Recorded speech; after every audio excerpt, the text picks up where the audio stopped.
வணக்கம் அன்பு உறவுகளே. மேலாதிக்கத்தின் நயவஞ்சகம் மற்றும் சிதைக்கப்படும் உலக ஒழுங்குகள் பாகம் 2. முண்டன் கணிப்பு. உலக ஜோதிட கணிப்பின்படி எந்த கிரகங்கள் முக்கியத்துவம் வாய்ந்ததாக இருக்கின்றன என்பதை நாம் பார்க்க வேண்டும். இந்த ஆதிக்க நாடுகளின் கீழே அவர்களுக்கு இவ்வளவு அடக்குமுறை சக்தியை கொடுத்து இயக்கும் முக்கிய கிரகங்கள் சனி, ராகு மற்றும் செவ்வாயாகும். சனி கிரகம் ஒடுக்குமுறையின் அதிகாரம் முண்டன் கட்டத்தில் சனி பலம் பெறும்போதுதான் அதிகார வர்க்கத்திடம் ஒட்டுமொத்த கட்டுப்பாடும் குவிகிறது.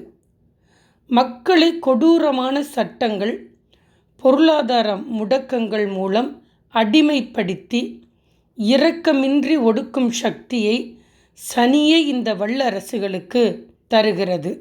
ராகு கிரகம் நயவஞ்சகம் மற்றும் நவீன நாகாஸ்திரம். நீங்கள் குறிப்பிட்ட அழகிய நயவஞ்சகம், திரைமறைவு, குதிரை பேரங்கள் மற்றும் நாட்டை உள்ளிருந்தே காட்டிக் கொடுக்கும் நரிபுத்திக்கு முழு முதற்காரணி இந்த ராகுவே ஆகும். நவீன தொழில்நுட்பம் என்ற நாகாஸ்திரத்தின் மூலம் ஒரு நாட்டின் பூமியையும் பொருளாதாரத்தையும் முடக்கும் மாயாஜால சூழ்ச்சிகளை ராகுவே இவர்களுக்கு கற்றுக் கொடுக்கிறது. செவ்வாய் கொடூர படுகொலை கிரகம். இரக்கமின்றி லட்சக்கணக்கான மக்களை சாகடிப்பதற்கும் 40-50 நாடுகள் ஒன்றிணைந்து ஆயுத பலத்தை காட்டுவதற்கும் உக்கிரமான செவ்வாயின் ஆதிக்கமே காரணமாக இருக்கிறது. இந்த கிரகங்களின் விபரீதமான கோச்சார நிலைகளும் வக்கிர பார்வைகளும் தான் உலக ஆட்சியாளர்களின் மனதில் தர்மத்தை அழித்து அவர்களை கொடூரமான துரியோதனர்களாகவும் துரோகம் செய்யும் சில்லறை ஒற்றர்களாகவும் மாற்றுகின்றது. உலகம் எவ்வளவுதான் நயவஞ்சகமாக இருந்தாலும், கிரகங்களின் ஆதிக்கம் வல்லரசுகளுக்கு சாதகமாக இருந்தாலும், தமிழினம் எப்பொழுதும் துரோகங்களை கண்டு அஞ்சுவது இல்லை. முள்ளிவாய்க்காலில் நாம் ஒற்றை தலைமையை மடிய வைத்தாலும் அந்த வீரத்தின் நெருப்பு நம் குருதியில் இன்னும் கனலாக எரிந்து கொண்டுதான் இருக்கிறது. இந்த இருண்ட உலக ஒழுங்கையும் நயவஞ்சக அரசியலையும் புரிந்து கொண்டு நாம் எச்சரிக்கையோடும் ஒற்றுமையோடும் நம் உரிமை குரலை உலக அரங்கில் தொடர்ந்து ஓங்கி ஒலிப்போம். 2026ஆம் ஆண்டு ஜூலை மற்றும் ஆகஸ்ட் மாதங்களில் உலகில் 2 முக்கிய கிரகணங்கள் நிகழவிருக்கின்றன. முண்டன் கணிப்புப்படி, உலக ஜோதிட கணக்கியலின்படி அதில் ஒன்று சூரிய கிரகணம், மற்றொன்று சந்திர கிரகணம். 12ஆம் தேதி ஆகஸ்ட் 2026ஆம் ஆண்டு புதன்கிழமை. இந்த ஆண்டின் மிக முக்கியமான வானியல் நிகழ்வுகளில் ஒன்றாகும். நிலவு சூரியனை முழுமையாக மறைக்கும்.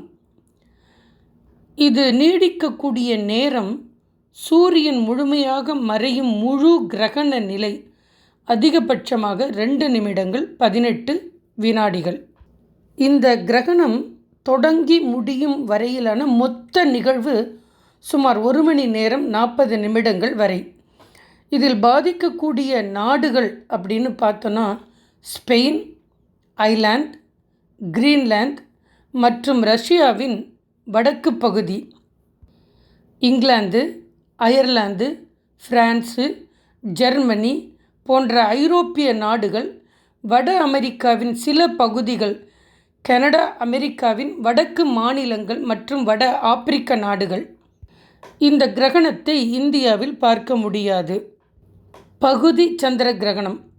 பூமியின் நிழல் சந்திரனின் ஒரு பகுதியில் விழும்போது இந்த கிரகணம் நிகழ்கிறது. இது சந்திரனின் 96% பகுதியை நிழலால் மூடும் ஒரு ஆழமான பகுதி சந்திர கிரகணம். 27 ஆகஸ்ட் 28 ஆகஸ்ட் 2026 வியாழன் மற்றும் வெள்ளிக்கிழமைகளில் ஏற்படக்கூடும். இந்த கிரகணத்தின் மொத்த அளவு சுமார் 3 மணி நேரம் 28 நிமிடங்கள் வரை நீடிக்கும். இந்த கிரகணத்தினால் பாதிக்கக்கூடிய நாடுகள் வட அமெரிக்கா, தென் அமெரிக்கா, ஐரோப்பிய நாடுகள், ஆப்பிரிக்கா நாடுகள் மற்றும் மேற்கு ஆசியா ஆகிய பகுதிகளில் வசிப்பவர்கள் இதை முழுமையாக காண முடியும். இந்த சந்திர கிரகணத்தின் மிக ஆரம்ப நிலையை மட்டுமே இந்தியாவின் சில மேற்கு பகுதிகளில் மிக குறைந்த நேரம் பார்க்கும்படியாக இருக்கும். ஆகஸ்ட் 12 அன்று நிகழும் சூரிய கிரகணத்தை வெறும் கண்களால் பார்க்கக்கூடாது. அதை பிரத்யோக கிளாஸ் அணிந்து மட்டுமே பார்க்க வேண்டும். ஆனால் ஆகஸ்ட் 27, 28 வரும் கிரகணத்தை வெறும் கண்களால் பாதுகாப்பாக பார்க்கலாம். நான் கடந்த ஒரு பதிவில் குறிப்பிட்டிருந்தேன், ஜூன் 26 முதல் டிசம்பர் 31, 2026 வரை பல இடங்களில் இந்த கிரகணங்களின் தாக்கத்தால் நிலநடுக்கங்கள் ஏற்படும் என்று. அதேபோல் வெனிசுலாவில் கடந்த புதன்கிழமை மிக பெரிய நிலநடுக்கம் ஏற்பட்டுள்ளது. இந்த கிரகணங்களின் தாக்கத்தினால் உலக மக்களின் மனநிலையிலும் நிறைய மாற்றங்களை ஏற்படுத்தும் என்பது உண்மை. நாம் எப்பொழுதும் இணைந்தே பயணிப்போம். நன்றி, வணக்கம்.